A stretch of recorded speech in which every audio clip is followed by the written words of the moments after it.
নমস্কার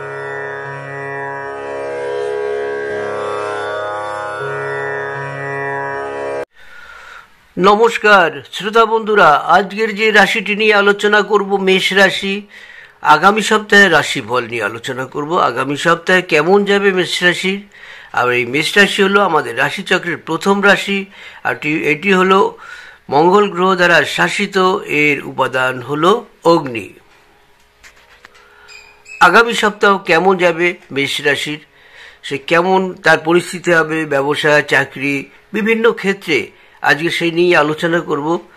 আর আলোচনা করার পূর্বেই কিন্তু বন্ধুরা একটা অনুরোধ করব, যারা আমার এই ভিডিওটি দেখছেন প্লিজ একটু সাবস্ক্রাইব করে পাশে থাকা বেল আইকনটি বাজিয়ে দেবেন, আর সেই সঙ্গে লাইক শেয়ার করে অবশ্যই রাখবেন। প্রথমে স্বাস্থ্য নিয়ে আপনাদের সামনে কথা বলবো। যারা মেষ রাশির রয়েছেন, এ সপ্তাহে কিন্তু আপনার দ্বাদশ ঘরে, চন্দ্র থেকে দ্বাদশ ঘরে থাকবে আপনার রাহু। আর এই রাহুর কারণে কিন্তু বিভিন্ন ধরনের সমস্যা যেমন আসবে, তেমনি আপনার খাওয়া দাওয়ার একটা বাজে অভ্যাস তৈরি হবে। ঘন ঘন খাবেন এবং গরম জাতীয় খাবার খাবেন, অ্যালকোহল জাতীয় খাবার খেয়ে ফেলবেন, যার জন্য আপনার হজম ক্রিয়ায় নানা রকম ডিস্টার্ব হবে এবং আপনার স্বাস্থ্য খারাপ দিকে যাবে। তাই এখন থেকে সাবধান হয়ে যান, অভ্যাসকে পরিবর্তন করুন। সকালবেলা উঠে একটু যোগ ব্যায়াম করুন, আর আপনি একটু ধ্যান অবশ্যই করবেন। দেখবেন আপনার মনের পরিবর্তন আসবে এবং আপনার স্বাস্থ্য ভালো দিক যাবে। আর স্বাস্থ্য যদি খারাপ থাকে বন্ধুরা, অবশ্যই আপনার হাতে যেসব ভালো কাজগুলো থাকবে সেগুলো যেমন খারাপ হবে, খারাপ কাজগুলো আরও খারাপের দিকে চলে যাবে। তাই স্বাস্থ্যের দিকে অবশ্যই নজর রাখুন। আর কিছু উপায় আমি সবসময় বলি, আবারও বলছি, কিছু উপায় আপনাদের বলে দেবো, সেই উপায়গুলো নজরে রাখবেন। আর এগুলো যদি করেন, আপনি ছোট্ট ছোট্ট উপায়, কোনো পয়সা লাগবে না, তাতে কিন্তু আপনার সুখ শান্তিতে ভরে যাবে আপনার। আর স্বাস্থ্য ভালো রাখার জন্য কিন্তু ডাক্তার দেখাবেন প্রয়োজনে। বন্ধুরা, আরও কিছু আপনার বাজে সমস্যা, অভ্যাস, সেটা প্রকাশ পাবে এই সপ্তাহে। যেমন হঠাৎ কোনো বাজি ধরা, কিংবা আপনি ভুল জায়গায় টাকা খাটানো, কিংবা স্টক এক্সচেঞ্জে যেখানে আপনার টাকা খাটালে ক্ষতি হতে পারে, এরকম যদি আগে করে থাকেন তবে কিন্তু আপনার সেই ক্ষতিটা এই সপ্তাহে ভীষণভাবে দেখা দেবে। আর ভুল পথে কোনো টাকা পয়সা খাটাতে যাবেন না। আর এই টাকাকে উদ্ধার করতে গেলে আরও কিছু খরচ হওয়ার সম্ভাবনা থাকছে, সেখান থেকেও কিন্তু সাবধানে থাকবেন। কতটা করবেন, করলে কি ক্ষতি হবে, ভালো হবে, প্রয়োজনে কোনো বিশেষজ্ঞদের সঙ্গে কথা বলে কাজ করুন। খারাপ অভ্যাস থেকে দূরে থাকুন। এর জন্য আপনি অবশ্যই সকাল উঠে ধ্যান করুন, দেখবেন আপনার এই অভ্যাসগুলো থেকে আপনি অনেকটা দূরে থাকবেন।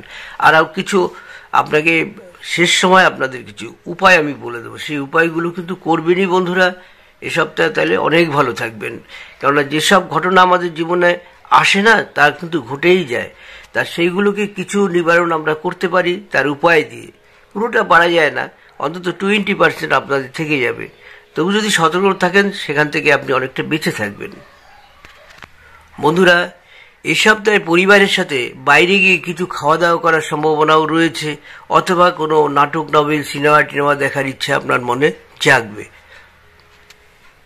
এতে আপনি খুশিও থাকবেন, অনেকটা খুশি থাকবেন, মন মেজাজ অনেকটা ভালো থাকবে। বন্ধুরা, একটি শুভ খবর রয়েছে। আপনার চন্দ্র রাশি থেকে শনিদেব আপনার একাদশ ঘরে থাকবে।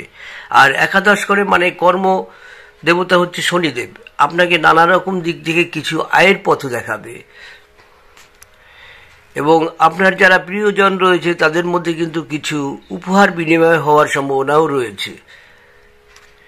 যারা ব্যবসা করছেন, আপনাদের নিজস্ব একটা ব্যবসা রয়েছে, সেক্ষেত্রে কিন্তু একটা বিরাট সুখবর আসবে।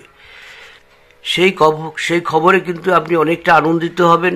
কিছু অর্থকারী দিক দিয়েও আপনার সুখবর আসতে পারে। আর এই ক্ষেত্রে আপনার আন্ডারে যারা কর্মচারীরা রয়েছে তাদের আপনি কিছু খাবার খাওয়াতে পারেন, মিষ্টি খাবার খাওয়াতে পারেন।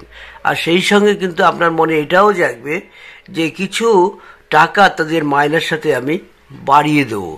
এটা করলে যেমন আপনার সম্মান বাড়বে অবশ্যই তাদের কাছে। কিন্তু বন্ধুরা, সুখবর কিন্তু বারবার আসে না।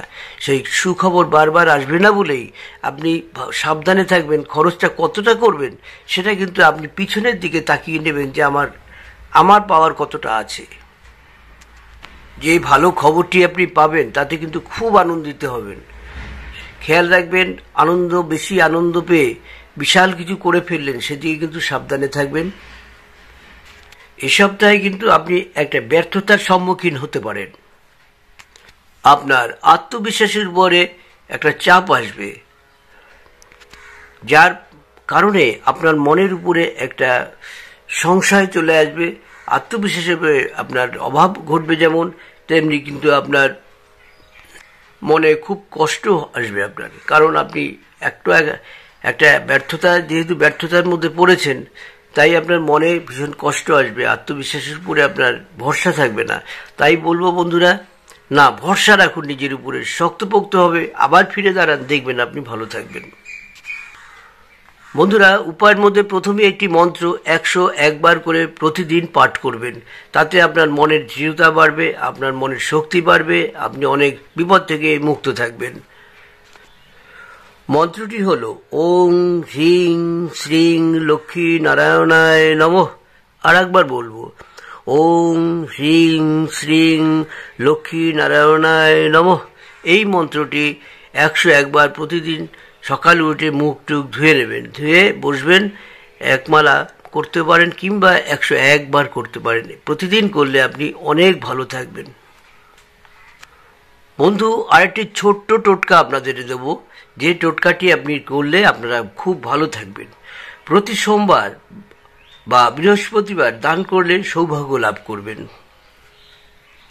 মেষ রাশির জাতক এবং জাতিকারা, এই 2 দিন অবশ্যই দরিদ্র বাচ্চাদের দান করুন। চাল, গম ও গুড় দান করলে আপনার অনেক উপকার পাবেন।